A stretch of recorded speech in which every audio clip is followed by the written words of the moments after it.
নমস্কার, আপনারা দেখছেন জেলার ১ number online TV channel Birbhum RC TV. শুরু করছি আজকের সংবাদ। বিস্তারিত সংবাদে যাবার আগে দেখে নেব সংবাদ শিরোনাম।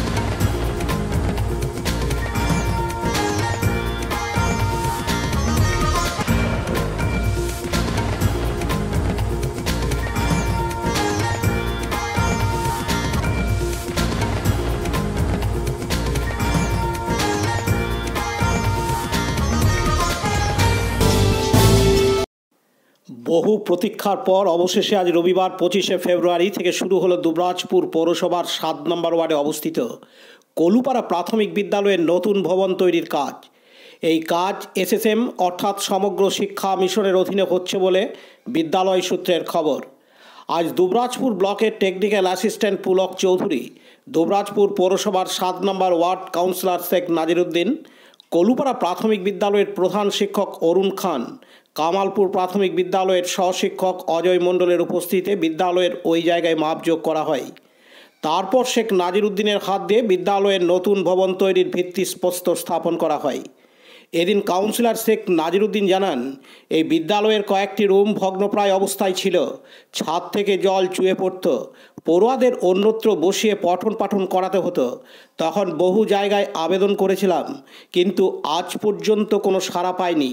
তিনি আরও জানান, সর্বপ্রথমে মাননীয় মুখ্যমন্ত্রী মমতা ব্যানার্জিকে আমরা ৭ নম্বর ওয়ার্ড এবং স্কুল কর্তৃপক্ষের পক্ষ থেকে অশেষ ধন্যবাদ জানাই যে এরকম একটা ভগ্নদশা, দীর্ঘদিনের বহু পুরাতন একটা বাড়ি, একেবারে ছোট্ট একটা পুরাতন বাড়ি, সেই বাড়িটা জল চুইয়ে পড়তো, যে কোনো সময় ভেঙে যেত, ছেলে মেয়েদেরকে ওখানে স্কুলের শিক্ষকরা বসাতে সাহস পেত না।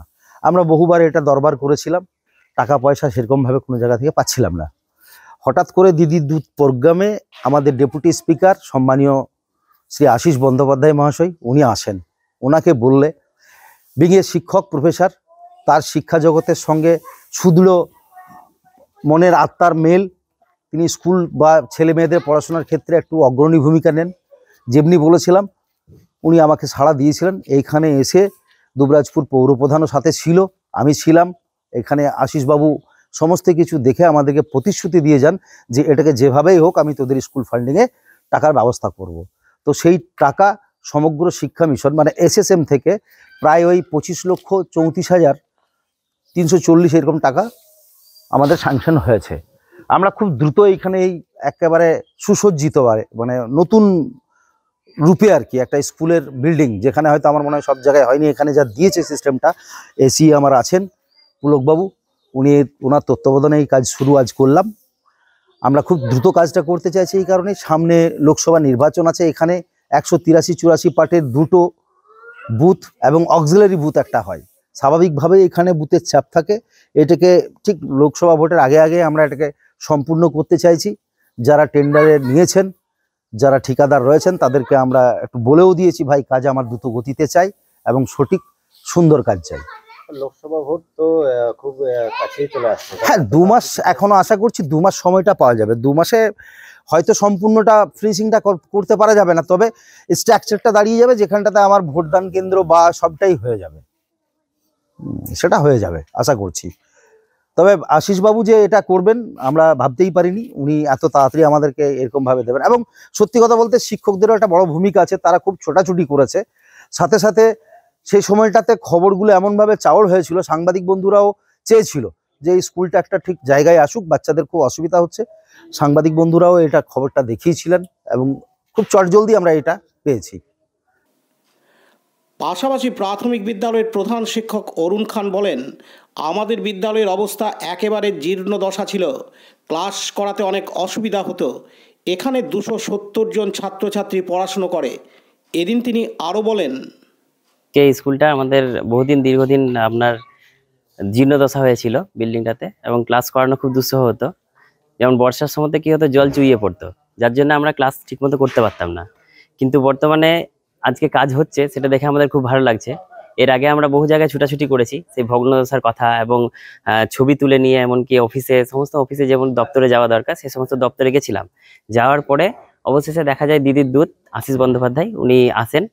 তো উনি আসার পরে যিনি দেখলেন যে আমাদের ক্লাস চলছিল, সেই ক্লাস চলা অবস্থায় তিনি খুবই মর্মাহত হন দেখে, এবং বিষয়টা তিনি সঙ্গে সঙ্গে তুলে ধরেন। এমনকি এখান থেকে ফোন করে, যিনাদের উপর দপ্তরে আর কি ফোন করা থাকে, তিনাদেরকে ফোন করলেন।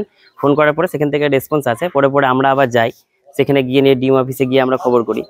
সেই সমস্ত খবর করার পরে আজকে আমরা আশার আলো দেখছি। তিনি আশার আলো দেখিয়েছিলেন, আমাদেরকে বলেছিলেন, প্রতিশ্রুতি দিয়েছিলেন যে হবে, এবং তা আজকে বাস্তবায়িত রূপ নিচ্ছে। সেটা আমাদেরকে খুবই ভালো লাগছে যে এবার আমরা পঠন পাঠন সুন্দরভাবে করে যেতে পারবো। বিশেষ করে মিড ডে মিলটা প্রচন্ড অসুবিধা হতো আমাদের স্কুলে। আমি কুলুপাড়া স্কুলের সহশিক্ষক অরুণ খান। এখানে 270 স্টুডেন্ট, যেটা দুটো মাত্র এখন ক্লাস রয়েছে, সেই দুটো রুম দিয়ে আমাদের ক্লাস চালাতে হচ্ছিল। আজকে আমরা আশার আলো দেখছি যে সামনে ভবিষ্যৎ আমরা ভালোভাবে ক্লাস করাতে পারবো এবং মিড ডে মিলটা ঠিক মতো চালাবো। এখন মোটামুটি নিচে একটা হবে এবং উপরে, নিচে একটা হলরুমের মতো এবং উপরে একটা হলরুম হবে। আশা করছি অনেকাংশে সুবিধা হবে। সুবিধা বলতে আমরা খুব ভালোভাবে সুষ্ঠুভাবে ক্লাস করাতে পারবো। বিশেষ করে ক্লাসের তো সমস্যা হচ্ছিলই, মিড ডে মিলের সমস্যা হচ্ছিল। যেহেতু বারান্দাটাও হবে, সেই বারান্দায় আমরা মিড ডে মিল চালাতে পারবো, এবং উপরে যে দুটো রুম পেয়ে গেলে আমাদের মোটামুটি এখন ক্লাস চালাতে অসুবিধা হবে না, অনেকটাই সুচারু হবে ক্লাস চালানো। আমাদের এই যে স্কুল বিল্ডিংটা হচ্ছে, এই বিল্ডিংটা হওয়ার জন্য আমরা সত্যি কৃতার্থ, এবং মাননীয় মুখ্যমন্ত্রী মমতা বন্দ্যোপাধ্যায়কে অনেক অনেক ধন্যবাদ জানাই আমার স্কুলের পক্ষ থেকে। লালটু মুখার্জির রিপোর্ট, বীরভূম RCTV, দুবরাজপুর। এখন বিজ্ঞাপন বিরতি, ফিরে আসছি বিরতির পর। সব থেকে ভালো চিকিৎসা, সবচেয়ে কম খরচে, সবচেয়ে কম খরচে। সব থেকে ভালো চিকিৎসা, সবচেয়ে কম খরচে, সবচেয়ে কম খরচে। বিশ্বমানের স্বাস্থ্য পরিষেবা মিলবে দিনে রাতে, বিশ্বমানের স্বাস্থ্য পরিষেবা মিলবে দিনে রাতে। মণি মহেশ হসপিটাল, মণি মহেশ হসপিটাল, মণি মহেশ হসপিটাল, মণি মহেশ হসপিটাল। মণি মহেশ হসপিটাল, দুবরাজপুর, বীরভূম। ফিরে এলাম বিরতির পর। বীরভূমের মল্লারপুর থানার দক্ষিণ গ্রামের এক মহিলার অস্বাভাবিক মৃতদেহ উদ্ধারকে ঘিরে চাঞ্চল্য ছড়ায়। পুলিশের প্রাথমিক অনুমান, বিবাহ বহির্ভূত সম্পর্কের জেরেই এই রহস্য মৃত্যু। এই ঘটনায় গ্রামেরই সুকুমার দাই নামে এক বিজেপি কর্মীকে আটক করেছে পুলিশ। ঘটনার প্রতিবাদে মল্লারপুর বাহিনী মোড় এলাকায় জাতীয় সড়ক অবরোধ করে তৃণমূলের নেতাকর্মীরা। দক্ষিণ গ্রামেও পথ অবরোধ করা হয়। স্থানীয় সূত্রে খবর, এই মহিলার নাম কল্যাণী ধীবর, বয়স 30 বছর, মল্লারপুর থানার দক্ষিণ গ্রামের বাসিন্দা। গতকাল শনিবার 24শে ফেব্রুয়ারি থেকে সে নিখোঁজ ছিল। আজ রবিবার 25শে ফেব্রুয়ারি সকালে দক্ষিণ গ্রাম থেকে প্রায় 7 কিলোমিটার দূরে খরাসিনপুর গ্রামের মাঠ থেকে মৃতদেহ পাওয়া গেছে বলে মৃতার ভাই নেন্টু ধীবর জানিয়েছেন। তার স্বামী গৌতম ধীবর মানসিকভাবে ভারসাম্যহীন। গতকাল রাত্রে বাড়ি ছেড়ে বেরিয়ে যান কল্যাণী ধীবর। আজ রবিবার সকালে তার দেহ পড়ে থাকতে দেখা যায়। পুলিশ মৃতদেহ উদ্ধার করে ময়না তদন্তের জন্য রামপুরহাট মেডিকেল কলেজ হাসপাতালে পাঠায়। প্রাথমিক তদন্তে পুলিশের দাবি, তাকে শ্বাসরোধ করে খুন করা হয়েছে। ঘটনায় দক্ষিণ গ্রামে উত্তেজনা ছড়িয়েছে। এদিন মৃতার ভাই নেন্টু ধীবর জানান, কালকে থেকে আমার দিদি নিখোঁজ, রাতের দিকে খুঁজে বেড়াইছি, পাইনি গো। দিয়ে রাত পাইনি হলো, সকাল হলো, এদিকে মোড়ে এসে দাদা দেখছি যে খোঁজ করতে আসছে, তো দেখছি যে তার এসে মোড়ে খবর ফেলেছি খরাসিনপুরে, পাশে একটা গ্রামের খরাসিনপুরে মাঠের দিকে দিদি মৃত্যু অবস্থায় পড়ে আছে।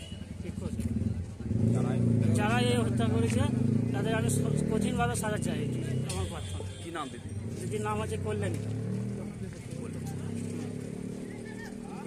আপনি কি আশা করছেন? আমি আশা করছি যারা মৃত্যু করেছে বা যারা দূষিত তারা সঠিকভাবে যেন সাজা পায়, আমি এইটি চাই আইনের কাছে, আর কিছু আমার চাই না। আর প্রশাসনের কাছে এইটুকু চাই যেন যারা হত্যা করেছে দিদিকে তাদের আমি সাজা চাই, এইটুকু হচ্ছে আমার। সুকান্ত রায়ের রিপোর্ট, বীরভূম RCTV, মল্লারপুর।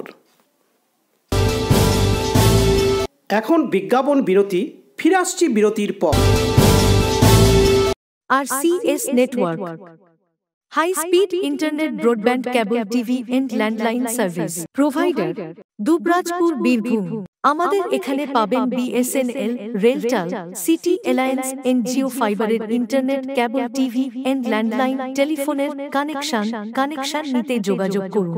দুবরাজপুর 034622962777 7449000072 9732202011 8207037404।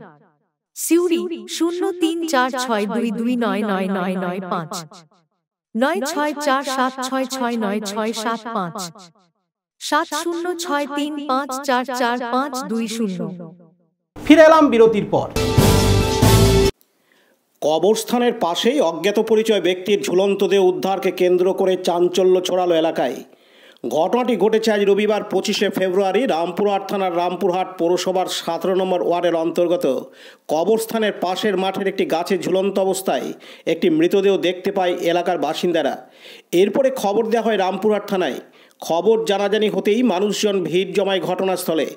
এরপর রামপুরহাট থানার পুলিশ এসে সেই ঝুলন্ত মৃতদেহ নামিয়ে ময়না তদন্তের জন্য রামপুরহাট মেডিকেল হাসপাতালে পাঠায়। তবে কী কারণে এবং কিভাবে এই ঘটনা ঘটল তার তদন্ত শুরু করেছে রামপুরহাট থানার পুলিশ। এদিন স্থানীয় এক বাসিন্দা জানান, আজ সকালবেলায় এদিকে আদিবাসী পাড়ার দুজন এসে হঠাৎ এসে দেখতে পায় একজন গলায় দড়ি নিয়ে আছে। ওরা দেখে এখান থেকে পালায়, তারপর আমাদেরকে খবর দেয় পাড়ায়। আমরা এসে দেখি একজন অজানা ব্যক্তি ঝুলন্ত অবস্থায় এখানে রয়েছে। পুলিশকে খবর দেয়, তারপর আমরা থানায় খবর দিই। থানা থেকে পুলিশ আসেন, তারা বডিটাকে নিয়ে যান। মৃত ব্যক্তির কোনো নাম জানা গেছে? না, আমাদের এলাকার লোকজন দেখেন তাকে, কিন্তু পরিচয় জানা যায়নি। হ্যাঁ, অজ্ঞাত পরিচয় একজন ব্যক্তি। সুকান্ত রায়ের রিপোর্ট, বীরভূম RCTV, রামপুরহাট। এখন বিজ্ঞাপন বিরতি, ফিরে আসছি বিরতির পর। জ্যোতিষ তন্ত্র, যন্ত্র ও রত্নে অশুভ গ্রহের স্থায়ী প্রতিকার করা হয়। জ্যোতিষ ও বাস্তু সম্রাট শ্রী শিবশঙ্কর। জীবনে যে কোনো সমস্যা, যেমন মাঙ্গলিক দোষ, কালসর্প দোষ, গুরুচণ্ডাল দোষ, বাস্তু দোষ, দৈন্য যোগ, দাম্পত্য কলহ, সন্তান, শনি সাড়েসাতি সহ বিভিন্ন জটিল সমস্যার সমাধান করা হয়। এছাড়া পড়াশোনায় বাধা, চাকুরিও বাধা, বিবাহে সমস্যা, ব্যবসায় ক্ষতি প্রভৃতি সমস্যার গ্যারান্টি সহকারে প্রতিকার করা হয়। কুষ্ঠি, ঠিকুজি ও বিবাহের জটক বিচার করা হয়। চেম্বার দুবরাজপুর, ওয়ার্ড নম্বর 6, মা আনন্দময়ী মন্দিরের পাশে, বীরভূম। বুকিং এর জন্য ফোন করুন 7908384147।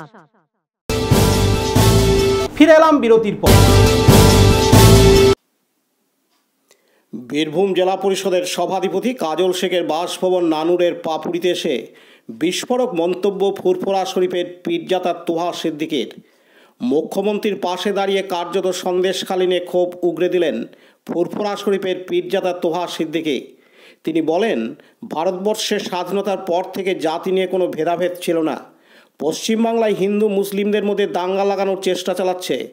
এমনকি সন্দেশখালীতে মহিলাদের মুখ ঢেকে শিখিয়ে দেওয়া হচ্ছে। এই মহিলার আগে কোথায় ছিলেন? এলাকায় তো পুলিশ প্রশাসন রয়েছে, কেন জানানো হয়নি?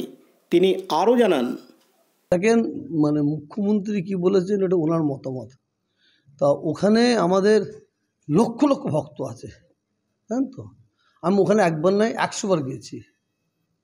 কিন্তু দুঃখের বিষয়, এই সময় যে শাহজাহান কি করেছে না করেছে সেটা আইন দেখবে, কিন্তু কিছু রাজনীতির নেতা নেত্রী তারা হই হই করে যাচ্ছে কেন? তারা অনেক জায়গায় আমরা দেখেছি জল ঢালার নাম করে তারা আগুন জ্বালাতে যায়। এই সময় আমাদের মানুষকে শান্তির বার্তা দিতে হবে, উত্তেজিত করার কোনো দরকারই নেই। কিছু মহিলা তারা ঘুমটা দিয়ে বলছে আমাকে ধর্ষণ করেছে, আমাকে ধর্ষণ। আগে কোথায় ছিলিস? আগে কেন বলিসনি? বাংলার প্রশাসন কি মরে গেছিল? কথা বুঝতেছেন না? এইভাবে তৈরি করাচ্ছে। বিশেষ করে এই পশ্চিম বাংলায় কিছু গদি মিডিয়া আছে, আমি একটু খোলাখুলি বলি, একটু আগেই বলছি, কিছু পাছাটা মানে মিডিয়া আছে, যারা এই ধরনের খবর না করলে তাদের মা বাবা খেতে পাবে না, তাদের বাচ্চারা খেতে পাবে না। তারা ওই মানে কী বলবো, মানে আগুন নিভাবার দূরের কথা, আরও মানে মিডিয়ার মাধ্যমে তারা আরও আগুন বাংলায় জ্বালাবার চেষ্টা করছে। এরা কোনো পার্টি তামাক খেয়েছে, তামাক খেয়ে কাজটা করছে, এতে সাকসেস হবে না। কাজী আমিরুল ইসলামের রিপোর্ট, বীরভূম RCTV নানুর। এখন বিজ্ঞাপন বিরতি, ফিরে আসছি বিরতির পর। আপনার কি দিন দিন ওজন বাড়ছে? ফ্যাট বা ভুঁড়ির সমস্যা? কিছুতেই ওজন কমাতে পারছেন না? আর দেরি না করে বাড়িতে থেকেই সঠিক ডায়েট চার্টের মাধ্যমে লাইফস্টাইল চেঞ্জ করে ওজন বা ফ্যাট কমাতে শুরু করুন। 30 days money back guarantee. 30 days money back guarantee. প্রয়োজনে ওজন বাড়াতে পারবেন। 30 days money back guarantee. 30 days money back guarantee. যোগাযোগ করুন কবিগুরু ওয়েলনেস সেন্টার, টাইগার ক্লাবের সন্নিকটে, চুরিপাড়া, সিউড়ি, বীরভূম।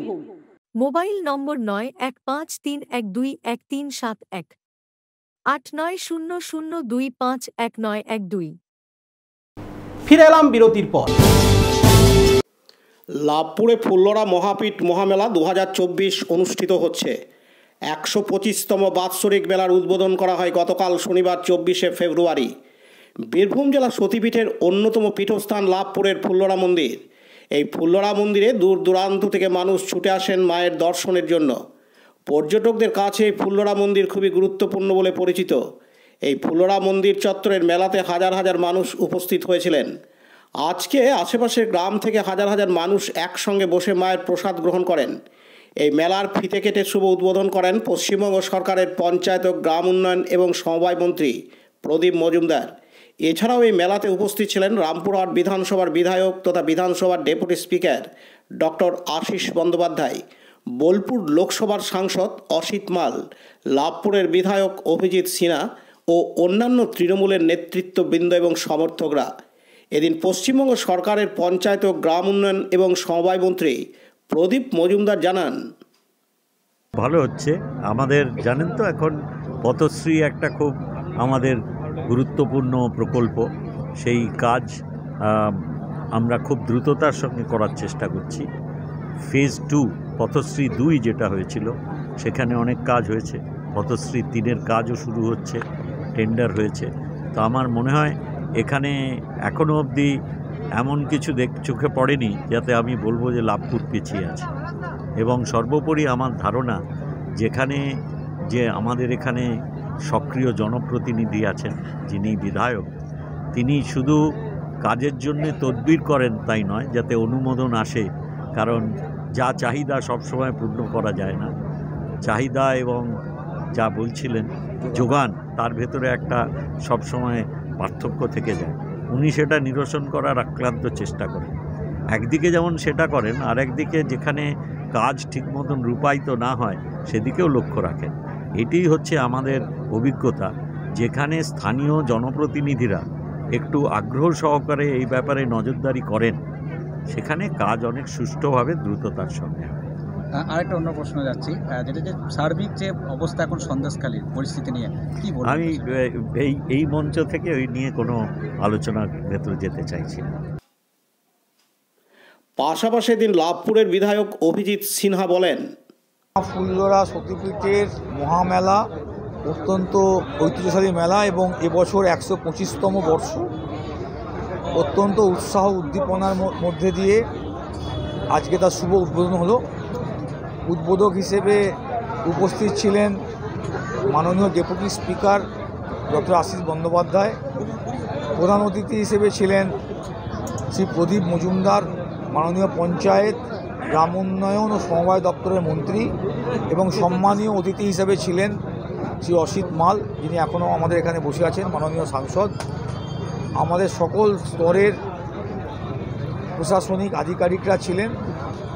আমাদের বিডিও সাহেব, ওসি সাহেব, মান্নান সাহেব, আমাদের কিছু সমাজসেবী, মেলা কমিটির সভাপতি শ্রী তরুণ চক্রবর্তী, শ্রী শোভন চৌধুরী, সম্পাদক, পঞ্চায়েত সমিতির সভাপতি সাবিনা ইয়াসমিন এবং আমাদের সোমনাথ সাধু, রাজনারায়ণ চন্দ্র সবাই ছিলেন।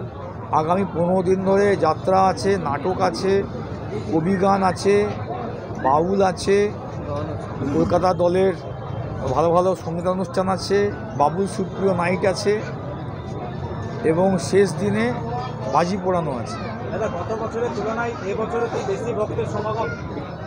খুব স্বাভাবিকভাবেই করোনা কাল পেরিয়ে গেছি, আবহাওয়া খুব সুন্দর আছে এবং শান্তির যে পরিবেশ, লোক সমাগম কখন বাড়ে? যখন মানুষ শান্তি ও উন্নয়নের মধ্যে মন ভালো থাকে। মন ভালো না থাকলে কিছুই ভালো লাগে না। তাহলে মমতা বন্দ্যোপাধ্যায় আমাদের মাননীয় মুখ্যমন্ত্রী এই যে আজকে লক্ষ্মীর ভাণ্ডার করে দিলেন, এতে মহিলাদের মন ভালো হয়ে গেল। এই যে 500 টাকাটা 1000 হয়ে গেল, 1000 টাকাটা 1200 টাকা হয়ে গেল। এই যে আজকে 100 দিনের বকেয়া টাকা, কেউ 2500, কেউ 3000, কেউ 4000 করে টাকা পাবেন, যেটা 2 বছর থেকে বঞ্চনা করে কেন্দ্রীয় সরকার দেয়নি, সেই টাকা মাননীয় মুখ্যমন্ত্রী দিয়েছেন। এই 1 তারিখ থেকে টাকা ঢুকে যাবে। তার মনে আনন্দ নাই? যত আনন্দ হবে সে ততই সব আসবে, ঘুরবে। তার অর্থনীতি আপনি চিন্তা করুন না যে আমার বীরভূম জেলায় 158 কোটি টাকা পেমেন্ট হবে। আমাকে তথ্য নিয়ে নিন, আপনারা তথ্য নিন সরকারি স্তরে। 158 কোটি টাকা এই বকেয়া 2 বছরের পাওনা। তো সেই 158 কোটি টাকাটা তো আমার বীরভূমের অর্থনীতিতেই রোল করবে। আমার এই 11টি অঞ্চল নিয়ে যে লাভপুর ব্লক আর 17টি অঞ্চল নিয়ে যে আমার লাভপুর বিধানসভা, সেখানে এক একটা অঞ্চলে 2500, 3000, 4000 পর্যন্ত বেনিফিশিয়ারি। তাহলে সেই 4000 বেনিফিশিয়ারি হলে এক একজন 2500, 2800, 3200, 4000 করে টাকা পাবে। তো সেই টাকা তো তার তো একটা অংশ ঘুরে এখানে চপের দোকান, মিষ্টির দোকান, মোগলাই পরোটা বা তার যে ধার দেনা হয়ে আছে সে মেটাবে। তো মনে আনন্দ হলেই তো লোক বাড়বে। তো মাননীয় মুখ্যমন্ত্রী তো আনন্দের কাজ করে দিয়েছেন। সারা পশ্চিমবাংলায় উন্নয়ন হচ্ছে। এই যে পদশ্রী, শুধু আমার লাভপুর বিধানসভা 22টা পদশ্রী হচ্ছে নতুন করে, পদশ্রী 3। বিডিও সাহেবদের কাছে গিয়ে তথ্য নিন, দেখুন, জিজ্ঞাসা করুন। পঞ্চায়েত সমিতিকে গিয়ে তথ্য নিন, দেখুন, জিজ্ঞাসা করুন। যার জন্য মানুষের ঢল বাড়ছে। আর যদি এলাকায় অশান্তি হয়, গণ্ডগোল হয়, সেখানে লোকজন কম হবে, ভয় খাবে। পশ্চিমবাংলা উন্নয়ন ও শান্তির পথে মুখ্যমন্ত্রীর নেতৃত্বে এগোচ্ছে। আমার লাভপুরেও সেই শান্তি বজায় আছে, উন্নয়ন আছে। কাজী আমিরুল ইসলামের report, Birbhum RC TV, Labhpur.